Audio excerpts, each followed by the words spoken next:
है जिससे हम परमात्मा को देख सकते हैं। अन्य 84 लाख चोलों में जिनमें पशु पक्षी कीटाणु जलचर आ जाते हैं, उनकी योनियों में परमात्मा की प्राप्ति नहीं होती। गर्भ में प्रार्थना करता है। माता के गर्भ में जब जीव पिंड में प्रवेश करता है तब वह हरकत करता है। माता को उसका पता नहीं चलता। वहां गर्भ में उसे शब्द, धुन और प्रकाश मिलता है, मगर बहुत कष्ट पाता है। बड़ी अजीब दशा होती है। तब वह परमात्मा से प्रार्थना करता है कि हे प्रभु, इस मुझे गर्भ कष्ट से, इसके नरकवास से मुक्ति दो। मैं आपको कभी नहीं भूलूंगा। उधर परिवार के लोग भी बाहर भगवान से प्रार्थना करते हैं कि बच्चा सही सलामत पैदा हो जाए, क्योंकि वह अवस्था माता और बच्चे दोनों के लिए बहुत ही कष्टदायक होती है। दया की भीख। गर्भ में जब जीव प्रभु से भाव से दया की भीख मांगकर वायदे करता है, तब उसका प्रभु कृपा से जन्म होता है। गर्भ से मुक्ति मिलती है और माता को भी कष्ट से छुटकारा मिलता है। बालक जन्मते ही इसलिए रोता है कि उसे बाहर आते ही उसे हजारों मुनियों की नोक चुभा दी जाती है, जैसे तकलीफ होती है। तब वह खूब रोता है, चीखता है। गर्भ में मनुष्य के प्रमाण।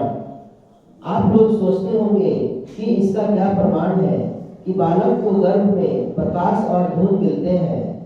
तब उसका सबूत यह है कि रोते हुए शिशु के सामने तेज रोशनी जला दो, चाहे 1000 और 4000 वाट का बल्ब जला दो, उसकी आंखें कभी बंद नहीं होंगी, पलक नहीं झपकेगा, बल्कि उसे देखकर फौरन चुप हो जाएगा और उसी तरफ देखता रहेगा। शब्द से भी लगाओ। इसी प्रकार घंटा, घड़ियाल या थाली या कोई चीज बजाते हो, उसकी आवाज से बालक चुप होकर उधर ध्यान देता है। वह समझता है कि गर्भ में जो देख और सुन रहा यह शायद वही है। जो चीज उसे छीन गई वह मिल गई, ऐसा महसूस करता है।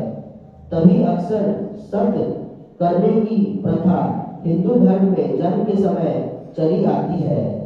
कोई थाली बजाता है तो कोई तवा बजाता है। यदि लोग उस समय घंटा, घड़ियाल बजावे और तेज रोशनी करते तो भी उत्तम है। यह मिसाल समझने को काफी है। बाहर आकर हम भूले। जो ही बालक संसार में प्रवेश करता है, तब से ही जो बड़ा होने लगता है, माता की गोद में उसके प्यार में तथा पिता और परिवार की संगति में रहकर सनय सनय गर्भ का हाल और वायदे भूल जाता है और बाहर की दुनिया में जकड़ने लगता है। तब संसार के वातावरण में ढल जाता है। गुरु से भौतिक शिक्षा भी वही मिलती है जो उसके समय में प्रचलित होती है, और समाज तथा मित्र सभी में ऐसे घुल मिल जाता है।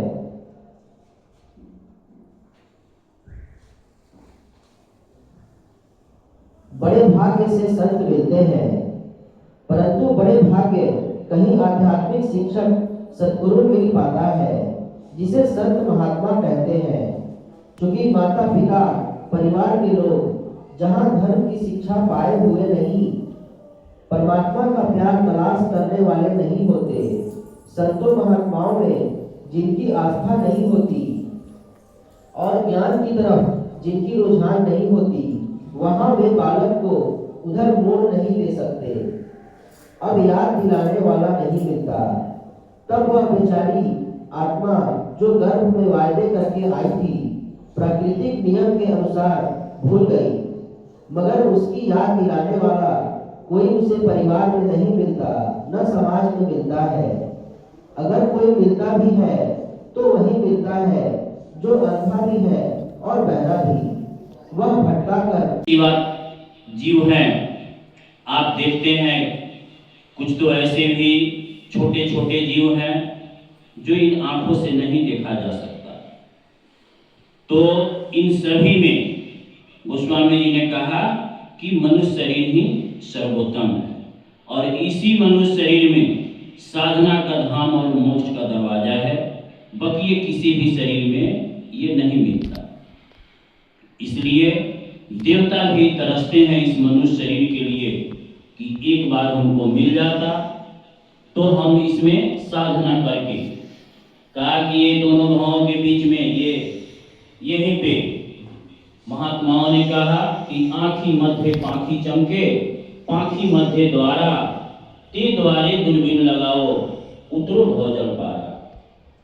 यानी ये दोनों भावों के बीच में ये दिव्य दृष्टि, ज्ञान चक्षु, थर्ड आई, जिसको कहा गया, ये विराजमान है मनुष्य शरीर में।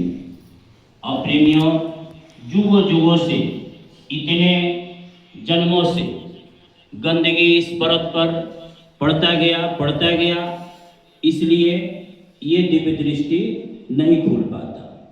हम दिव्य चीज़ों को, ऊपर के लोगों को नहीं देख पाते। लेकिन ये हर जोनियों में घुमाने के बाद काल भगवान एक बार ये मौका देता है कि अमकी, ये मनुष्य शरीर आपको मिला, दे रहा हूँ। अमकी आप इसको दोनों भावों के बीच में जो ये जीवात्मा बैठी हुई है, इस पर से गंदगी को हटाकर साफ करके और उस मालिक को पालो। इसलिए देवी देवता भी इसके लिए तरसते हैं। लेकिन प्रेमियों, हम सब भ्रम भूल में रहकर ये नहीं समझ पाते कि कितना ऊंचा ये मनुष्य शरीर हमको मिला हुआ है। इसको कौन बताएगा? तो कहा कि महात्मा, हर युगों में साधना का अलग अलग ये तरीका रहा, अलग अलग तरह से लोगों ने साधना किया और उस मालिक को पाया। सतयुग में 1,00,000 वर्ष का आयु होता था, उसमें लोगों ने तपस्या किया बैठकर, 50,000, 60,000, 70,000 वर्ष तक बैठ करके लोग साधना करते थे। और कहा कि सतयुग जोगी सब विज्ञानी, करे हरि ध्यान तरे भव प्राणी। सतयुग में जो भी आए यहाँ साधना किया और फिर दिव्य दृष्टि को खोला और ऊपर